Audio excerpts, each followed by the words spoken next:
Here I have OUKITEL WP23, and today I'm going to show you how to perform factory reset operation on this device.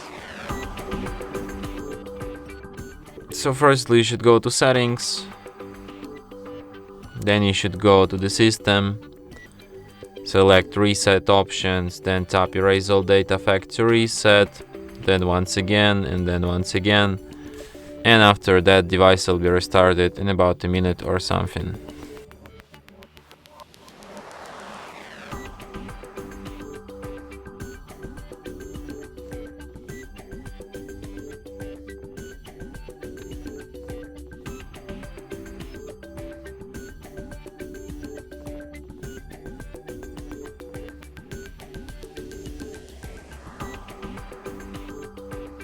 And that's it.